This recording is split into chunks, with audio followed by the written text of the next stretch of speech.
Hello there, and welcome to what is going to be probably quite a different video from anything that we've ever done before. We did a series in lockdown where I went through the process of basically completely overclocking a model and doing a really crazy conversion with a base that ended up looking nothing like how it started, with the idea of putting it into a future army of mine. So that model is this one, which you all recognize due to its ridiculous silhouette and craziness. So unfortunately, I picked a level there which is not sustainable for producing an army. However, we really did enjoy the input that we got from people and the level of engagement that we got there. It's really nice. It helped inform the direction that I took my own project in as a result of your feedback. What we're hoping to do is start a new series which may or may not contain, me actually putting some paint on this model or some other stuff, where I just give you a fairly unedited view of what I'm working on with my own personal project. So, this isn't going to be a tutorial, so to speak, but especially after really enjoying the Cult of Paint's recent videos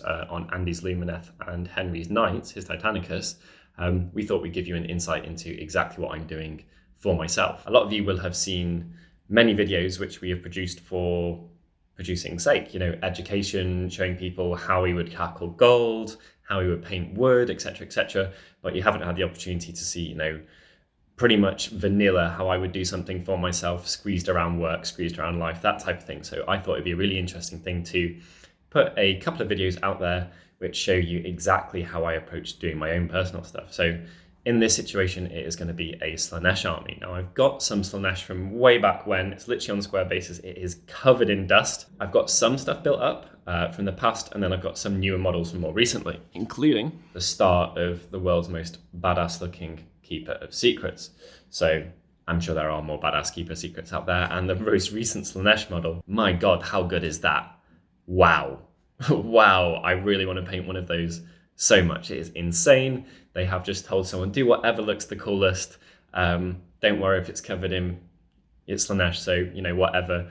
Boobs, stockings, hooves, 20 arms, peacock references, which are everywhere all over the Slaanesh book, which I really like actually. Anyway, to get back on track, yes, I do really like that model. I'm going to be approaching making a Slaanesh army myself for gaming, for going on the table, for going to events, maybe for traveling abroad with, which will make things a little bit tricky if I make any crazy delicate conversions. Maybe we'll get to tackle that at some point in the future. But yeah, that's what I'm going to be doing. So I've got a few lists written up in terms of the models that are going to be included in a 2,000 point Age of Sigmar army.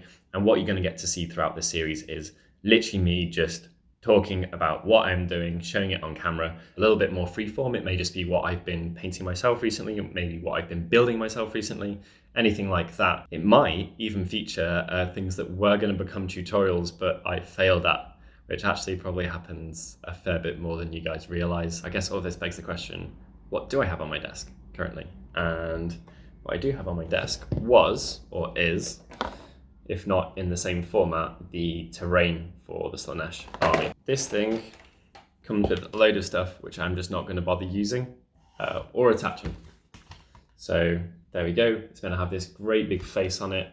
Now, I love ripples. Like really, absolutely love ripples so much. And just lit by the light, that is already amazing. You can tilt it. You can imagine that angle from whatever you like. You can dry brush it from the side even, which is a really cool way to be able to kind of push on that texture. And even the rear of the box here, you can see how nice you can get it just in a, if it's more raised, it's more white. If it's more recessed, it's more blue sense. So I don't want to use this. I think putting a great big face in the way is a bit of a shame. I don't know if I'm going to back that with plastic card or maybe even get a second one and put them both back to back. So we've got two ripples. Now I could absolutely, in these little inner ripples, the ones that are appearing here, I could have a hand appearing out of them or something like that, but I just don't want to cover the entire thing up. If I did buy two, I would have two of these pieces as well, which actually took a really large amount of hacking to remove from the sprue. Can't tell it here, but I have smoothed that a lot. That's the thing. This is just a very cool bangle currently. If I had two of these, then I could even put them both back to back and make some other terrain piece out of that, or a statue or something. So yeah, that's the converting so far. It literally took about half an hour to get this to come out due to the difficulty of the joining points. I need a jewelry saw, I think, but anything that is too good at cutting, if you get into it in a situation like that, you run the risk of just like taking a massive gouge out of your piece. So I went slow and steady with an X-Acto in like 30 minutes and slowly scored it until it was a point where I could cut through one, and then the other I went nearly all the way through, and then I just snapped it off and it worked okay. So yeah, the final piece should look pretty snazzy if I can socket this in correctly like this, which I just think is far preferable to that. Only personal preference, but I think the level of detail on that model works a lot better smaller, and this doesn't look like the real thing appearing out of a portal. It looks like a large version that's a statue or something like that. So I'll keep that for turning into a statue, and let me know what you think. Should I just back it? Should I just put black plastic card on the back to hide the weird silhouette? How would you approach this? Also, I just love being left with freebies. That's always a reason to convert or buy more models than you know you should do. It's for your bits box. I have goodies. Not actually seen these yet. Just pop them open. Nice. Literal shinies. Fantastic. They are the most appropriate Slaanesh tokens I've ever seen. I don't think a video is going to do these justice. That is rose gold. Super appropriate.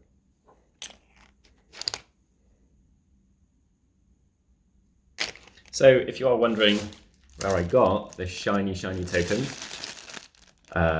they were custom made for me by Pro Painted Studios. Do go and check them out.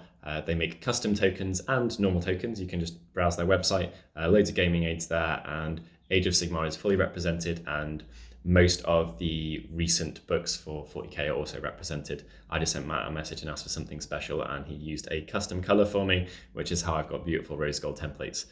So I get to feel like a special snowflake. Okay, so what we have here on my screen are 3 different lists that I have built around the 500 point mark. Now, I have a particularly romantic attachment to 500 point warbands, and that is due to a attachment that came with White Dwarf, or it was an article, maybe someone can correct me there, from a long time ago.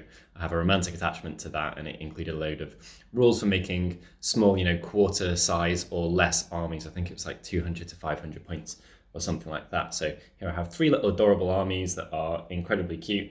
Definitely the adjectives that we're going to be using for Slaanesh, and I'll just take you through them as options. So the first one, each of them have a leader. I know it's not particularly necessary, but I just like how it feels, and I'm imagining these on the table. I want to have a cool end result, which is good for how I feel about the progress of the army and stuff like that. Rather than add unit, it'll be this little army, this little army, this little army, and then I'll combine them and I'll make a larger army. So we've got here a Lord of Pain. He is a particularly cool model. He's the big guy with a mace, just steeped in new Slaanesh goodness. I feel he's a bit overpointed in the game, but we'll get over that. On the subject of being overpointed in the game, we've also got 5 Murderdesh Painbringers. In Age of Sigmar, he makes them battle line. Not that it's particularly relevant, I'm just trying to make something that looks cute. What is relevant is that they don't have much flesh on them, and I do not enjoy painting human flesh, which is a segue to the next unit, which is Hellstriders with Hell Scourges. So I'm going to have some of these in my end army, whatever I do, and maybe having some done early on just helps me get them out of the way, and then that's less flesh for me to paint in the future. We've also got 5 Seekers. They are covered in flesh, they are nothing but flesh, but it's not human flesh, so I'm looking forward to every single aspect of painting those models. That is list number 1. List number 2 starts off with the man himself, Sigvald. So, I'm intimidated to paint him. He is amazing. He's one of my favorite models in recent times, until the recent Slaanesh possibly. So it's got him, and then it's got some flesh tax, but some necessary things that are going to be in the army again. So we've got the same Hellstriders, and then we've got the Blissbarb Archers.